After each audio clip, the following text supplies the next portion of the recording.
Welcome back guys to another one of my The Flash videos and my review of the fall finale of Season 4. So just about when The Flash felt like it's having one of its worst season, the only thing going for it is a good villain. Just about when Supergirl felt like it did its best across all 3 seasons. Just about when Legends of Tomorrow, just like Supergirl, is climbing the ranks on my personal rating list. And just about when Arrow has made it back to the top of my list and is sitting there, strong and powerful as it used to be on its earlier seasons, we get this. A pretty good fall finale with such an amazing and unexpected twist. Alright, so as amazing as the acting of Neil Sandilands has been in the role of Clifford DeVoe or the Thinker, he's gone for good. And instead we're getting Kendrick Sampson in the former role of Dominic Lance and in the new role of Clifford DeVoe, aka the Thinker.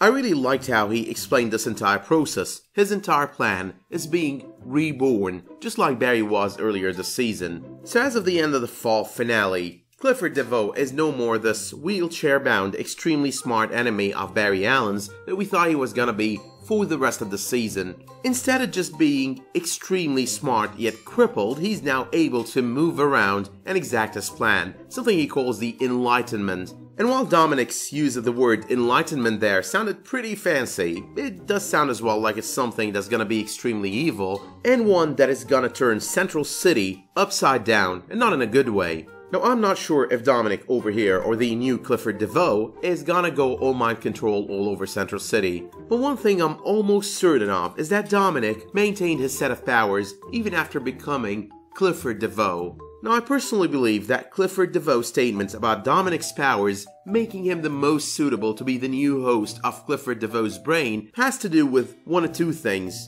It's either because 1, both their abilities are brain-based, so it kind of makes it easier to transfer knowledge and information from DeVoe to Dominic, or 2, it's because DeVoe wanted Dominic's set of abilities. Now that's definitely gonna make the Thinker way stronger. But anyway, I guess I was right.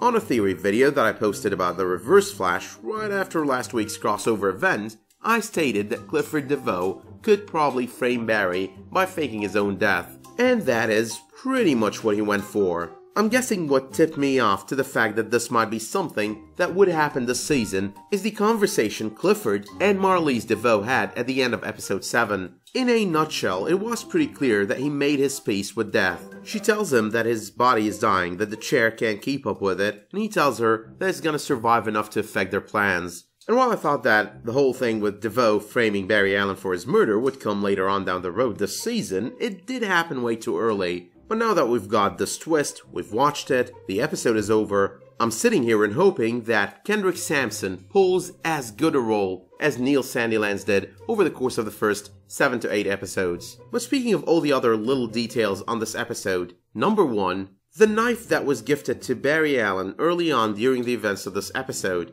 Now when I first laid eyes on that knife, I was thinking it's gonna be used later on down the road this season, that Clifford DeVoe might use it to frame Barry for murder. I did as well think back then that if he plans to frame him for murder on this episode, it's gonna be someone completely different, definitely not DeVoe himself. So even though that was kind of expected, or at least set as one of the possibilities out there, the choice of timing still made it one hell of a surprise. Number 2.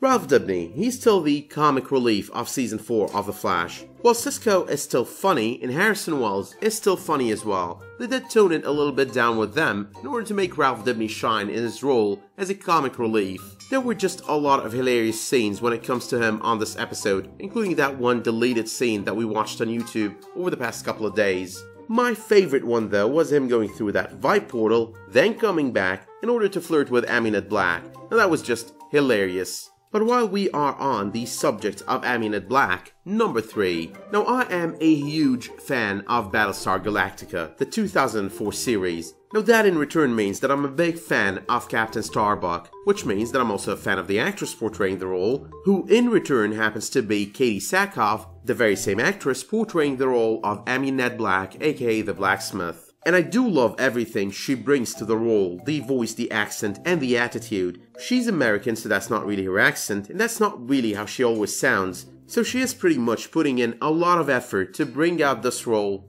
in this manner. Number 4 though. Now for some reason I was under the impression that Cisco basically removed all the extra tech out of Barry Allen's suit, but surprisingly enough he did not, and the life raft or flotation mode did activate at a very crucial moment. And I do remember all the blame he got for all that shit he added to the suit. At least one of them worked out. Good for you, Cisco. But on the subject of Cisco, let's move on to number 5.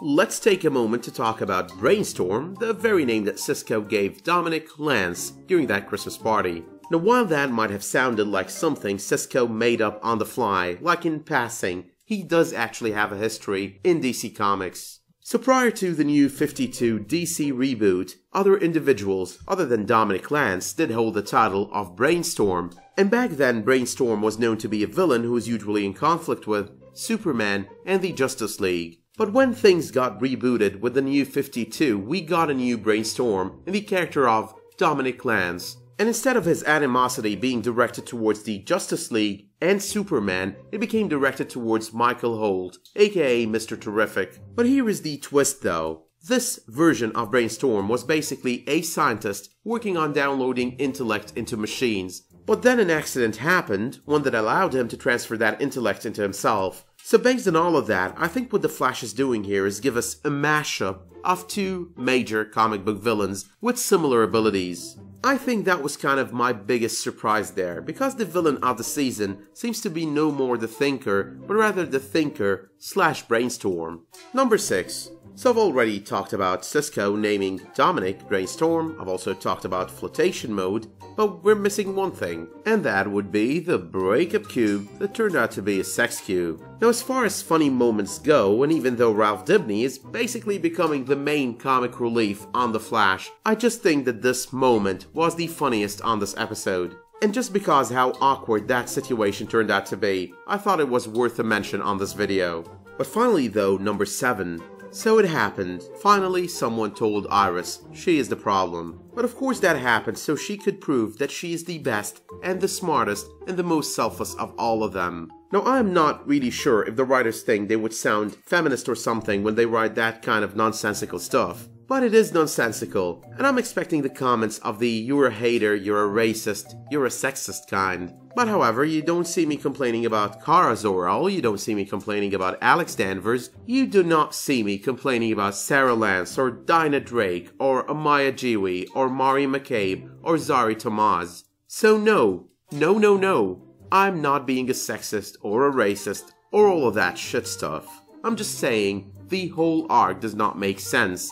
As a matter of fact, and as opposed to the usual, I actually raved about Felicity and Iris and the dynamic they had going on the crossover event. So let me spell it out for you before you go and start typing one of those baseless comments. This is not about an actress, this is not about gender, and this is not about color. This is more about bad writing for a character that could be extremely successful and really well written. But instead, the writers are insisting on dragging her down in the very same manner that they dragged Felicity down after she was awesome for 2 to 3 seasons. I'm just hoping they make Iris likable and lovable again. And it might be just me, but I think if they go with her comic book persona, Iris, the extremely successful investigative journalist, they would succeed at that. Now on another note, when the show returns and according to the trailer of episode 10, we're gonna be seeing a variation of The Trial of the Flash. We are basically gonna be watching Barry Allen as Barry Allen being tried there, instead of the Flash himself. And if the repercussions of this trial happens to be anything similar to what happened in the comics,